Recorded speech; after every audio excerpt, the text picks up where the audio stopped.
190, 89, 92, ওকে 190 GSM পাইছে ভাই। আমাদেরকে কমপ্লেন করতেছে 210 বা 20 জিএসএম বা 200 জিএসএম এরকম সামথিং। ওনার অর্ডারটা 190, 92, 95, 200, 5-10 জিএসএম, 15, সর্বোচ্চ 15 জিএসএম কম পাইছে।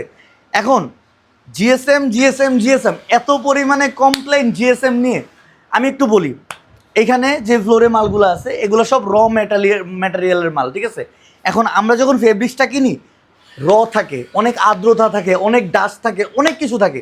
ওইখানে জিএসএম স্টিকারে দেওয়া থাকে 250, 240 জিএসএম। এটা আমরা যখন প্রোডাকশন করি, ওয়াশ করি, ক্লিন করি, সুইং করি, আয়রন করি, ফিনিশিং দেই, জিএসএমের আর্দ্রতা একটু কমে যায়। এখন ভাই কমেন্টস বক্সে আপনারা কমেন্টস করতে পারবেন, খারাপ কমেন্টস, নেগেটিভ কমেন্টস করতে পারবেন, বাট বিষয়টা কি জানেন, 5-10 জিএসএম বাংলার জমিনে কোনো গার্মেন্টস পারবে না। এক্সপোর্ট ফ্যাক্টরিতে ডাইং করার পরেও জিএসএম কমে, সেখানে আমরা তো লোকাল নারায়ণগঞ্জ কোনাবাড়ি থেকে মালগুলা কিনি। আমার মনে হয় এই ভিডিওটা মানে পিন কমেন্টসে দেওয়া উচিত, কারণ প্রচুর পরিমাণে কমপ্লেন আসে, প্রচুর পরিমাণে কমপ্লেন। আমরা খারাপ মানুষ, কারণ হচ্ছে একটাই যে আমরা জিএসএম 5-10 জিএসএম এদিক সেদিক করি। আমার কথা হচ্ছে আপনি যদি জিএসএম অ্যাজ ইট ইজ তাই নিতে চান, ওকে ফাইন, আমি আপনাকে প্রোডাক্ট পাঠাবো।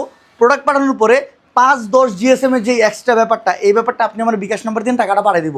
রাহিম ফ্যাক্টরির আমি রাহিম, আমি ওনার হিসেবে বলতেছি, আমি হ্যাসেলে যাইতে চাই না। আমার কথা হচ্ছে আপনি যত জিএসএম চান আমি তত জিএসএম দিব। 5-10 জিএসএম এটা আমরা পারবো না, কারণ একটা গার্মেন্টসে 5-10 জিএসএম ম্যাটার করে না। আর আপনার কাছে যদি এটা ম্যাটার করে তাহলে আল্লাহর হস্তে আপনি আমাদের ফ্যাক্টরিতে আইসেন না। Thank you so much.